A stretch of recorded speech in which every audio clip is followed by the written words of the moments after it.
네, 첫 순서는 애널리스트 뷰 시간입니다. 최근 국내 조선사들이 역대급 수주를 발표하면서도 불구하고 주가는 그다지 좋은 모습을 보이지 못하고 있습니다. 이에 대해서 좀 더 심도 있는 분석을 해보겠습니다. 신영증권 엄경화 연구위원 함께하십니다. 연구위원님 안녕하십니까? 네, 안녕하세요.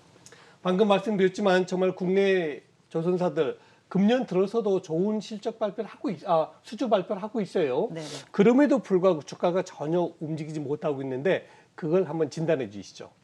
일단 조선주 주가를 결정짓는 선행지표 중에 제일 중요한 것은 사실 가격 지표보다는 수주량에 대단히 민감한 편입니다.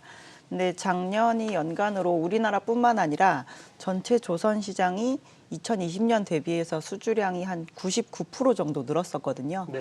그래서 22년을 앞두고 전망 기관과 그 국내에 있는 조선 업체들이 저희가 22년에는 21년보다 한 수주를 20% 정도 덜 할 것 같습니다라는 식으로 발표를 했습니다. 네. 그렇게 발표를 하는 이유는 일단 대단히 안정적인 수준의 발표를 하는 것이거든요. 예. 그 정도의 수주를 한다라고 해서 수주 잔고가 줄어드는 수준은 아니고 네. 2021년이 상당히 역대급 수주였기 때문에 이제 지금까지 1996년부터 지금까지 보면 한 5번째 손가락 안에 들 정도로 많은 수주였었거든요. 그래서 네. 그 정도를 또 해서 굳이 수주 잔고를 막 3, 4년 이상으로 늘려가겠다라고 얘기할 필요도 없기 때문에 예. 그런 발표를 했는데 일단 과거에 저희가 막 조선업체들이 이렇게 건조량을 매년 늘릴 때처럼 그런 시황이라고 가정을 하고 만약에 수주를 하는 게 좀 줄어들 것 같아요라고 얘기를 하면 나중에는 그런 배 가격도 빠지고 조선업체들 실적도 안 좋아지지 않을까라는 그런 피크아웃에 대한 우려 이런 것들이 주가에 좀 많이 반영이 되어 있지 않나라고 저희는 보고 있고요.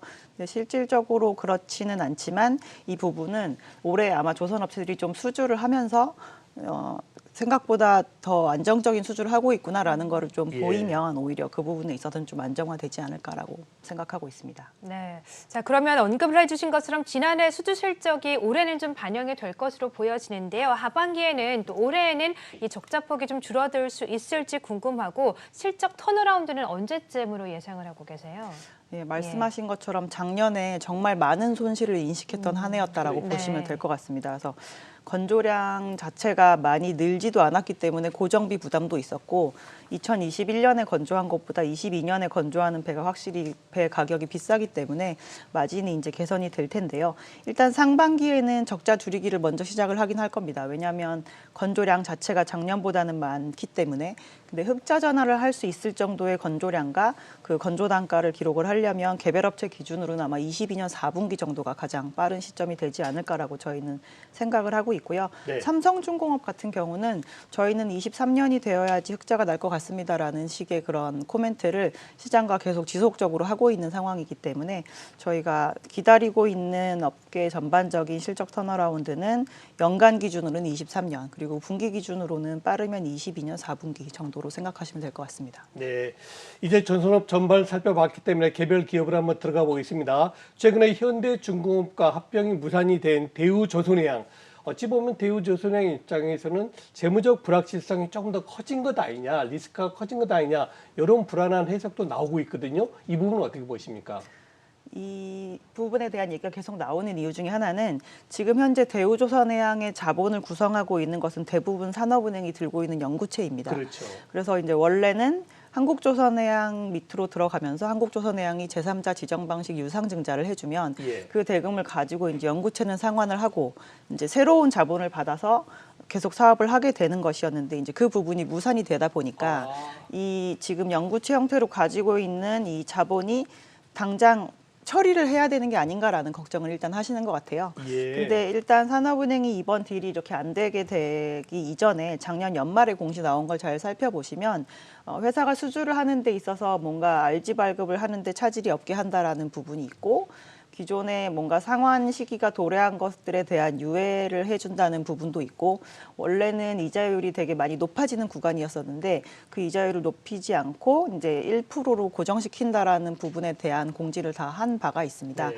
그래서 지금 현재 이런 자본 상태로 아마 이어지게 될 가능성이 높다라고 저희는 생각을 하고 있고요.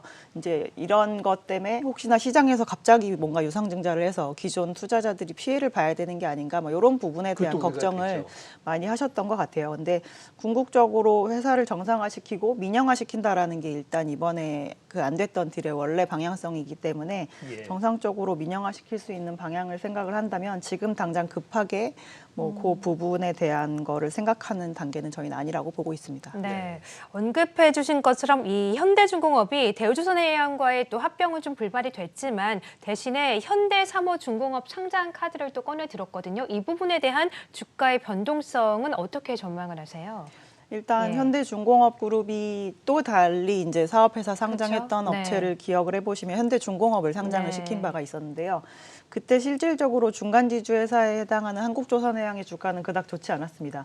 왜냐하면 그 조선업체들 중에서 특히나 사업회사들 중에서 가장 대장주가 상장을 하는 것이기 때문에 네. 한국조선해양의 주식의 비중을 오히려 줄이시고 현대중공업으로 옮겨가시는 분들도 실질적으로 상당히 많았었는데요. 네. 이번에 이 현대사모중공업이 상장을 하는 데 있어서 기존에 이제 조선업에 대한 투자를 하시는 분들이 과연 현대사모중공업과 현대중공업을 비슷한 수준으로 그렇게 사업회사의 대장주로 생각을 할 것인가, 일단 그 부분에 대한 생각을 좀 해봐야 되는 문제일 것 같고요. 예. 일단 현대사모중공업 자체가 이렇게 상장을 하는 이유 중에 하나는 그 이전에 투자를 받을 때 올해 상장을 하는 것을 조건부로 투자를 받았기 때문입니다. 네. 그래서 그 기존 투자자와 지금 이 그룹이 어떠한 거에 대한 합의를 하고 있는지 저희는 잘 모르겠지만 일단 원래는 상장을 하는 기한을 2년 정도 유예를 하기로 했는데 유예를 한다라고 해서 굳이 그 기간을 쓰면서 금융 비용을 쓸 필요가 없기 때문에 그룹은 원칙적으로 올해 상장을 한다라는 거를 언급을 한 바가 있는데요.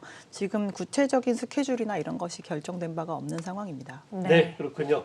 자, 이제 통틀어서 질문 한번 드려보겠습니다. 과연 우리 연구위원님은 조선업 전반적으로 어려운 시기가 지났다고 보시는지, 만일 그렇다면은 조선업 중에 최선호주를 어떤 종으로 보시는지 말씀 부탁드립니다.